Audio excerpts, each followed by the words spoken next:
महागठबंधन में सौंपी गई सीटों की सूची। सीटों के निर्माण में घटक दलों ने दिया सूझबूझ का परिचय। 64 सीटों पर पूर्व के उम्मीदवार बदले जा सकते हैं। 12 सीटों पर होगी अदला बदली। सीटों का विश्लेषण जारी है। नमस्कार दोस्तों, बिहार की राजनीतिक खबर के साथ एक बार फिर से आपका दोस्त एसके चौधरी। दोस्तों, महागठबंधन के अंदर आप सभी को मालूम है कि सीट बंटवारे को लेकर बीते 12 जून को कार्यकारिणी की बैठक हुई थी और उस बैठक में कार्यकारिणी के अध्यक्ष तेजस्वी प्रसाद यादव के स्तर से तमाम घटक दलों को यह निर्देशित किया गया था कि आप सभी अपने अपने सीटों की सूची सौंपें, जिसके अंतर्गत बड़ी खबर आई है कि महागठबंधन के दलों के स्तर से सीटों की सूची नेता प्रतिपक्ष और समन्वय समिति के अध्यक्ष तेजस्वी प्रसाद यादव के हाथों में सौंप दी गई है। दोस्तों, जो सौंपी गई सीट है, उस सीटों के दरमियान जो भी निर्माण का कार्य किया गया है, उसमें घटक दलों के अंदर से बहुत ही सूझबूझ का परिचय दिया गया है। साथ ही साथ सीट बंटवारे को लेकर सीटों पर विश्लेषण भी जारी है, जिसके अंतर्गत कई मुद्दे हैं, कई बिंदु है, कई सीटों की अदला बदली भी हो सकती है। आइए इस पर हम विस्तार पूर्वक चर्चा करते हैं, लेकिन उससे पहले अगर आपने अभी तक हमारे इस चैनल शौर्या हिंदी न्यूज़ को सब्सक्राइब नहीं किए हैं तो कृपया अभी सब्सक्राइब कीजिए और सच के इस सफ़र में हमारा समर्थन कीजिए। दोस्तों, महागठबंधन के अंदर सीट बंटवारे को लेकर जो भी बातें थी वह अंतःगत्वा अब निपटते नजर आ रहा है। यानी सीट बंटवारे की समस्या अब महागठबंधन में नहीं रह गई है, क्योंकि महागठबंधन के घटक दल के स्तर से बीते दिन ही सीटों की सूची तेजस्वी प्रसाद यादव के हाथों में सौंप दी गई है। दोस्तों, जो सूची सौंपी गई है उसमें बड़ा ही सूझबूझ का परिचय दिया गया है। आप सभी को मालूम होगा कि कांग्रेस के स्तर से लगातार ही 70 सीटों की मांग की जा रही थी।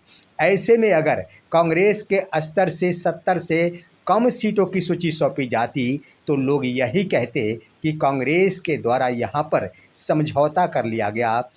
राष्ट्रीय पार्टी होने के नाते कांग्रेस को आरजेडी के अंदर, आरजेडी के सामने झुकना पड़ा।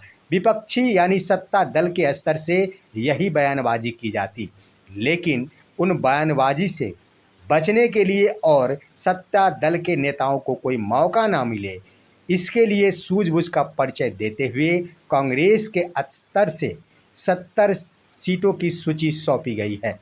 अब दोस्तों, 70 जो सीटों की सूची सौंपी गई है, ऐसी बात नहीं कि वह 70 के 70 सीट कांग्रेस को दे दिए ही जाएंगे। हम आपको बता दें कि जो सीट की सूची सौंपी गई है उसमें कांग्रेस के वर्तमान 19 विधायकों की सीट है, जो नाम इसमें अंकित किया गया है। उसके बाद 39 ऐसे सीट है जहां पर कांग्रेस के उम्मीदवार दूसरे नंबर पर रहे थे, उनकी भी सीट का नाम का जिक्र किया गया है। अब आइए दोस्तों, कांग्रेस के स्तर से कुछ वैसे भी सीट है जिसका जिक्र कर दिया गया है, और वो सीट जिस पर कांग्रेस के द्वारा चुनाव भी नहीं लड़ा गया था। वो कौन सी सीट है दोस्तों? तो सीपीआई एमएल की जो सीटें हैं उसे भी सम्मिलित कर लिया गया है। यह कहते हुए सम्मिलित किया गया है कि वर्ष 2020 के चुनाव से पहले ये तमाम सीटें कांग्रेस के खाते में थी और परंपरागत सीटें थी, इसलिए इस बार मुझे यह सीट चाहिए। उसके बाद दोस्तों 5 ऐसे सीट है जिसका कांग्रेस के स्तर से जिक्र किया गया है और अलग से इसकी मांग की गई है। वो है बछवाड़ा, बिस्फी, वायसी, हरलाखी और दीघा।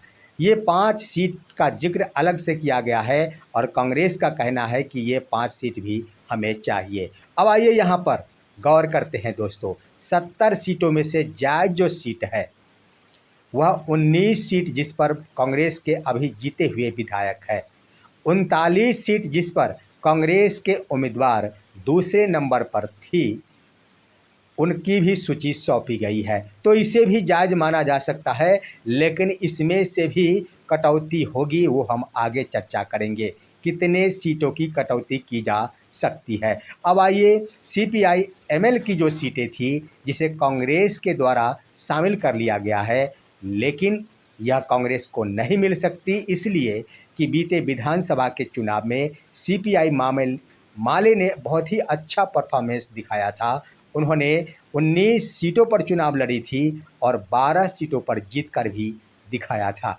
तो दोस्तों यहाँ पर चर्चा करेंगे आगे की कांग्रेस की सीट कट सकती है 39 सीटों में से। वो कैसे दोस्तों, आइए हम चर्चा करते हैं। उससे पहले हम बता दें कि सीपीआई एमएल के स्तर से भी 42 सीटों की सूची सौंपी गई है।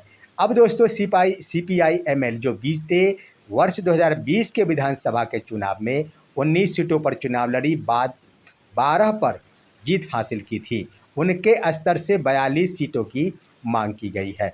यहाँ पर गौर करने की बात यह है दोस्तों कि सीपीआई यानी लेफ्ट के अंदर से सिर्फ व सिर्फ सीपीआई एमएल के स्तर से ही सीटों की मांग की गई है। सीपीआई और सीपीएम के स्तर से अभी सीट की सूची नहीं सौंपी गई है। सिर्फ सीपीआई एमएल के स्तर से 42 सीटों की सूची सौंपी गई है।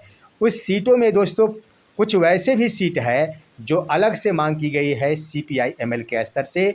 वह है नालंदा, नवादा, गया, औरंगाबाद और कैमूर की 5 सीटें, जिसकी अलग से मांग की गई है। अब यहाँ पर सवाल उठता है कि दो सीपीआई और सीपीएम उनके स्तर से मांग नहीं की गई। दोस्तों यहाँ पर सूझबूझ का परिचय दिया गया है। वो कैसे दोस्तों कि 42 सीटों की जो सूची सौंपी गई है, इसी में निपटा दिया गया है सीपीआई एम और सीपीआई के सीटों को।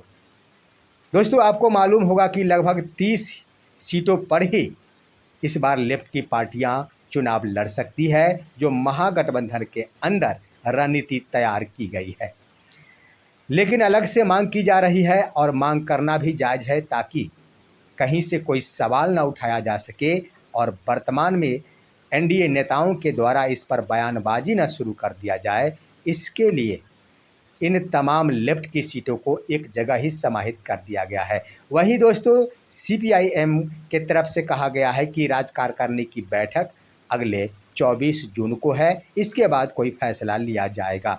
अब दोस्तों यहाँ पर हम चर्चा करेंगे मुकेश सहनी की। तो मुकेश सहनी की वीआईपी पार्टी जो सीट अभी नहीं सौंपी है, लेकिन मैं आपको बता दूं कि सीट उनके द्वारा सौंपना या फिर ना सौंपना कोई ज़्यादा मायने नहीं रखता है। लेकिन सूत्र के अनुसार जो खबर प्राप्त हुई है, मुकेश सहनी के स्तर से भले ही 60 सीटों की बात की जाती हो, लेकिन 28 सीटों की सूची ही बनाई गई है, जो तेजस्वी प्रसाद यादव के हाथों में आने वाले कुछ ही दिनों में सौंप दिए जाएंगे। यहाँ पर सूझबूझ का परिचय दिया जा रहा है। आइए इस पर हम चर्चा करते हैं। अब आइए दोस्तों, कुछ सीटें हैं जिसकी अदला बदली भी होगी। उससे पहले जान लिया जाए कि 70 सीटों की जो मांग की गई है कांग्रेस के स्तर से, उसमें मुख्य रूप से 58 सीट जायज़। 58 सीट में से दोस्तों कुछ सीटों की अदला बदली किस रूप में होगी, तो हम आपको बता दें उससे पहले कि 64 वैसे उम्मीदवार हैं जिनका टिकट इस बार काटा जा सकता है। और ऐसा इसलिए कि 12 जून के हुए बैठक में तेजस्वी प्रसाद यादव के स्तर से ही यह कह दिया गया है कि इस बार के चुनाव में जिन उम्मीदवारों ने 15,000 से अधिक मतों से शिकस्त खाई है यानी चुनाव हारी है, उन्हें टिकट नहीं दिया जाएगा। और महागठबंधन में शामिल 243 सीटों में से 64 सीटें हैं जिस पर 15,000 से अधिक मतों से उम्मीदवार हारे थे। दोस्तों इसके अंतर्गत राजद जो राष्ट्रीय जनता दल जो 144 सीटों पर चुनाव लड़ी थी, उन 144 सीटों में से 25 ऐसे उम्मीदवार थे जो 15,000 से अधिक मतों से हारे थे। उसके बाद कांग्रेस के द्वारा 70 सीटों पर चुनाव लड़ा गया था और 70 में से 26 ऐसे सीटें थी जिस सीट से उनके उम्मीदवार 15,000 से अधिक मतों से हारे थे। सीपीआई माले की बातें कर ली जाए, 19 सीटों पर चुनाव लड़ी थी और 2 उनके वैसे उम्मीदवार थे जो 15,000 से अधिक मतों से हार गए थे। उसके बाद सीपीएम की बातें की जाए, इनके भी उम्मीदवार एक उम्मीदवार थे जो 15,000 से अधिक मतों से हारे थे। तो ये तमाम सीटों की गणना की जाती है तो कुल मिलाकर हो जाते हैं 64। इन उम्मीदवारों पर फैसला लिया जा सकता है, इन उम्मीदवारों के बदला जा सकता है। अब आइए दोस्तों, सीटों की भी अदला बदली हो सकती है। वो कैसे, हम आपको बताते हैं कि 15,000 से अधिक मतों से हारने वाले उम्मीदवारों को अलग तो रखा ही जाएगा, उनके टिकट मिलेंगे या फिर ना मिलेंगे, इसकी सूचना तो कार्यकारिणी के अध्यक्ष के स्तर से ही दी जाएगी। लेकिन अभी तक निर्णय लिया गया है कि उन सीटों को बदला जाएगा, वहाँ के उम्मीदवार बदले जाएंगे। अब दोस्तों, यहाँ पर यह भी सवाल उठता है कि ढेर सारे उम्मीदवार हैं जो कि 30,000 से ऊपर मतों से भी हारे थे। भले ही वो दूसरे स्थान पर रहे थे, लेकिन 30,000, 40,000 मतों के अंतर से वो हार गए थे।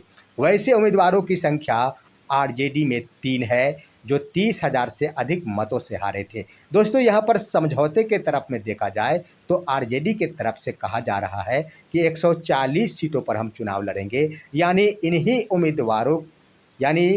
उम्मीदवार यानी सीट को छोड़ा जा रहा है। ये सीट कोई अन्य दल को सौंपा जा सकता है। अब आइए दोस्तों, कांग्रेस की बातें की जाए। कांग्रेस के 7 ऐसे उम्मीदवार थे जो 30,000 से अधिक मतों से हारे थे। इन सीटों को भी अन्य दलों को दिया जा सकता है समन्वय स्थापित करने के लिए।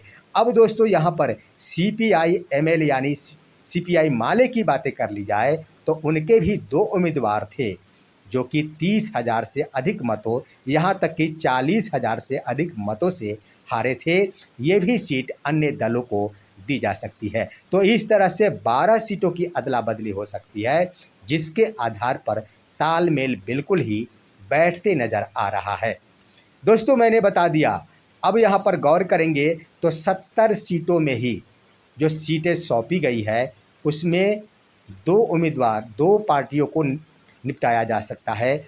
बाद बाकी 42 सीटों की सूची सौंपी गई है, उसे भी निपटाया जा सकता है लेफ्ट के पार्टियों के अंदर।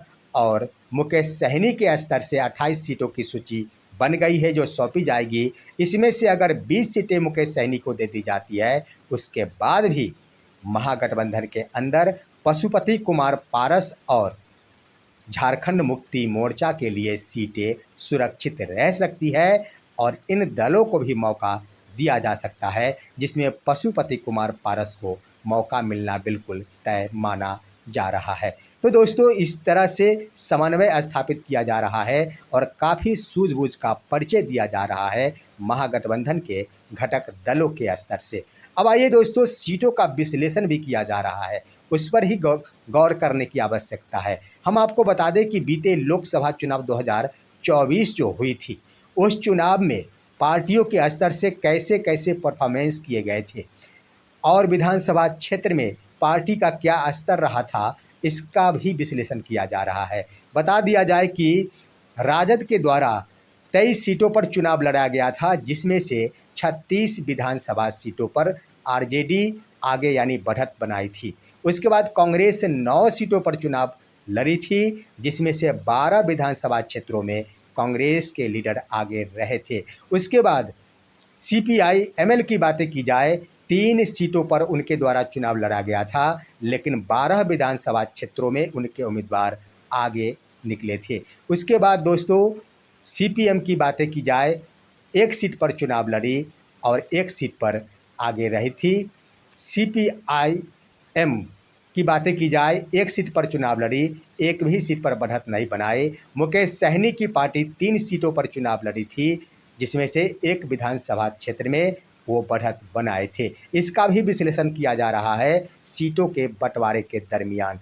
अब आइए दोस्तों, यहाँ पर गौर करने की बात है, ये भी खबर सामने उभर कर आ रही है कि राजद के वैसे 21 उम्मीदवार हैं जो अभी जीते हुए उम्मीदवार हैं, विधायक हैं, और उनके क्षेत्र में लोकसभा चुनाव में विपक्षी दल को राष्ट्रीय जनता दल के उम्मीदवार से ज़्यादा मत प्राप्त हो गए थे। इस पर भी विश्लेषण किया जा रहा है। हालांकि इसकी सूचना तेजस्वी प्रसाद यादव के स्तर से पहले ही दे दी गई थी कि परफॉर्मेंस अगर नहीं सुधारी जाती है तो टिकट भी काटा जा सकता है। लेकिन अभी तक इस पर फैसला नहीं लिया गया है, विश्लेषण किया जा रहा है और इस बार वर्ष 2025 का यह चुनाव महागठबंधन के लिए काफ़ी सार्थक साबित होगा। इस अहम मौके को महागठबंधन के तमाम घटक दल अपने हाथों से गंवाना नहीं चाहती, इसलिए फूंक फूंक कर कदम बढ़ाया जा रहा और हर बिंदुओं पर सीट बंटवारे को लेकर विश्लेषण किया जा रहा है। दोस्तों, आज की राजनीतिक खबर यहीं तक। हमारे इस वीडियो को लाइक कीजिए, अन्य दोस्तों के पास शेयर कीजिए और अब दीजिए अपने दोस्त को इजाज़त। फिर मिलेंगे अगले वीडियो में, तब तक के लिए नमस्कार।